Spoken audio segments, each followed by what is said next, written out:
working with us men. Period. Like, I cannot do it.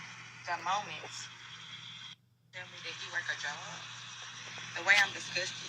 And it's not even on purpose. And don't let him have been there for some years.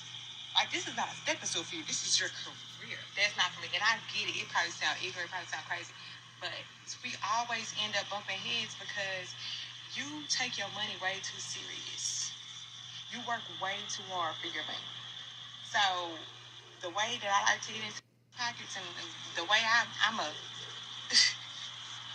type of woman, it's not going to work because since you work so hard for your money, you're going to have a hard time dishing it out. Alright, Shalom. I want to give all praises, honor, and glory to Yahweh, by Hashem, Yahushua, by Hashem, Rakah, Quadash, double on the apostles of GMS, and sincere Shalom to the brothers out here pushing this truth and sincerity. Now, usually I don't even do videos on this, and I don't even know how this ended up on my feed, but hey, the Lord's will is what it is. But it's funny just even listening to this, because it's just pure stupidity. I mean, the longer you listen to it, the more you feel like you're losing brain cells. And it's really redundant, because as the years has gone by, you start seeing the expectation of these women getting higher and higher, to the point you get to this nonsense. So now working hard to make money is a problem, because now we don't want to give it up to you. So at this point, why don't you just date a homeless guy? They have you won't have to worry about him being 9 to 5. He ain't going nowhere. I mean, you won't have no money. I mean, that, or you could just deal with drug addicts. I mean, or drug dealers. But even then, they gotta go out and bust their ass to get the get money from there. And some might be out there for 8 hours a day. So what were you getting at with this? This is why you'll just stay lonely. I mean, there was another one I watched where, what was it? I looked at, well, I mostly looked at the title. Basically, why there's a black woman saying why I decided to date a corny, nerdy white guy instead of a black guy, and it's just like, who asks? Who's really out here asking this shit? Who really cares? It's only women out here just parading this stuff, because 9 times out of 10, while y'all stuck on the white man because he gives you the benefits and all this other stuff, the men are going to all these different other women because it's so many of y'all that it's more to pass around. You got Jamaican women, Asian women, Chinese women, Brazilian women. I mean, the list goes on. You got Indian women, African women. The list goes on. You don't hear us complain about it because, I mean, it's here, especially in America. Babylon itself, you got every ethnicity here, every race, every tribe here. So we ain't missing out on nothing. But it's the fact that these women gotta post it out on social media and still end up lonely afterwards. That's what's hilarious about this. The madness of these women has gone so far out of control that nothing is real to them. And this is why, even as Elder tells us, don't get caught up into these women, because I'm starting to realize it myself. This just gets dumber and dumber. We'll love our women. We'll get our women back when the Lord comes to destroy this place and set up the kingdom of heaven. Right now, screw them. I mean, you could do that literally, but just be careful. Now they're bragging about flesh-eating disease and all sorts of stuff. So, I'm going to start off with this scripture real quick. This is Ecclesiasticus 25 and 25. It says, "Give the water no passage, neither a wicked woman liberty to gad abroad." And you see what happens, because if these women, you know what happens when women get together. They start talking about all sorts of stuff, filling each other's head in with all sorts of stuff. Talking about, I mean, the list goes on. I won't even go into that madness. But they start spitting more philosophies in each other's heads. Meanwhile, these are the same women that don't even like each other, but they'll, hang around each other just to make sure we get the downpour stuff. But again, it says give the water no passage, neither a wicked woman liberty to gad abroad, which means of course nowadays you just can't stop it, but when a woman actually is there that actually wants to work with you, don't let her into the way of these people. But you see the wicked woman, what they do. It's best to stay far from them. This is James 31 and 22.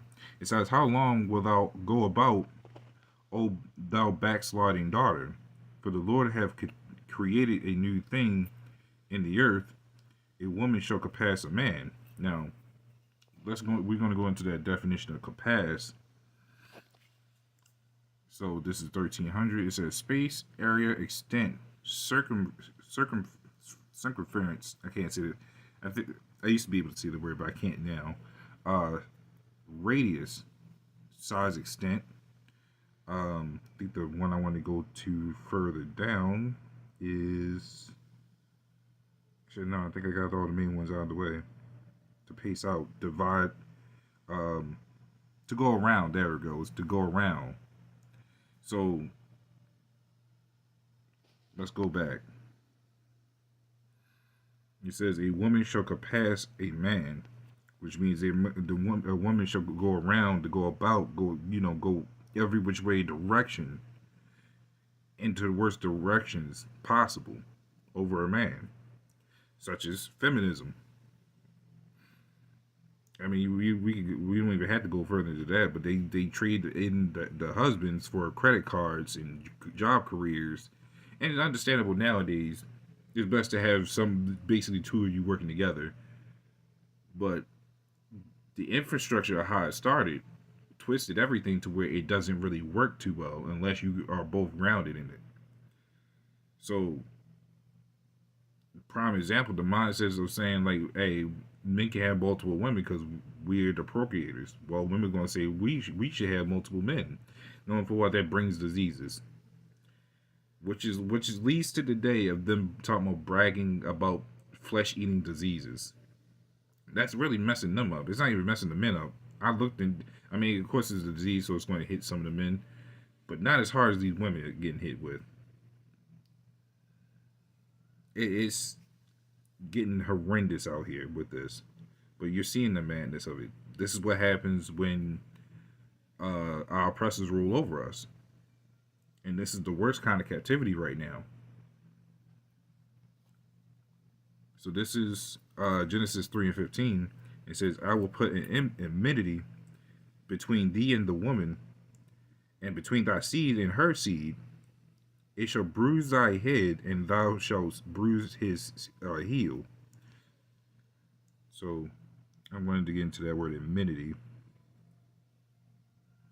It says hostile feeling, rivalry, malice, eternal conflict. So it says, "And I will put eternal conflict, I will put malice between thee and the woman, and between thy seed and her seed." And you're seeing this. I mean, you look at the family homes, and you'll see full on blown out arguments. The household structure is completely off. Now they go the term happy wife, happy life. That just means you're just completely destroyed at that point. Which I don't hear nobody saying that nowadays, but it's hard to find anybody that works together because now you gotta worry about all sorts of shit to see if she's actually even with you, which we know how that goes. Again, everything will be set right once we get out of this place. But he has set up variance between the man and the woman, as far as the Lord has set up the variance between that, because this is our curse. But then you got between thy seed and her seed, basically the children, right? So that's when basically the rifts. That's why you don't have no fathers in the homes. Mothers can't raise the children right. Some that try to their best ability, but it still ain't enough. Especially when they end up being drug dealers, gangbangers, or the biggest simps of life. And then having all these children, and then the same cycle repeats. The Lord has given us one hell of a curse if you ever thought about it. If you ever actually just sit there and look at it. I'm coming home from work yesterday. It's 12 and it's close to 1 in the morning. Woman pulls up at the same time I'm getting out. I'm walking up to the house. I'm hearing the conversation of her yelling in a quiet neighborhood, at least quiet enough. Talking about, basically cussing left and right. I won't even go into the details. But no one with the right sense of mind would be outside at night, being as loud, waking up people. There's no common decency in this place. Never was, but there's no common decency amongst the household. Only the common decency that's amongst the household is the ones that's in this truth that's sincere. And I don't just mean inside your own house. I'm talking about the camps, which would be like a house itself, right? But you see these people for what they really are. Nothing but a bunch of beasts. That's why this is going to be our hardest captivity. This is why I ain't just talking about just the women, but I'm talking about just the males too. Jacob's trouble is going to be a long road. So I think I'm going to get this last scripture right here. This is Psalms 34:21. It says, "Evil shall slay the wicked, and they that hate the righteous shall be desolate." And of course, going to that word evil means bad times. And bad times is going to slay these people, the women and the men, because everything here is corrupt. Everything needs a reset. I'm talking about a massive reset button that the Lord's going to push, and it's going to reset this place a bunch of times until it's done. I'm talking about with the missiles. But let's even go back before then, when this place starts really cracking down with martial law. Then the dollar it's starting to become no good, so people got to scramble even harder. And then when the dollar does collapse, then people are going to start getting really out of control. I mean, you already see with the riots, and people in riots are killing each other before the people that got control of riots can even do it. So, I mean, it's going to be real bad out there for these people. That's what it says. And they that hate the righteous shall be desolate. They're not going to know what to do, because we've been out here telling these people to, do the main shtick we usually talk about as far as them getting right. But of course, we know they can't get right, because it's not for that. Only the hopeful elect can get right. We just been out there hitting the message. So when they come out here asking for us, and that the famine of the word hits, they ain't gonna be able to find us. Why? Because we done said what we needed to say. The Lord said shut it down at that point.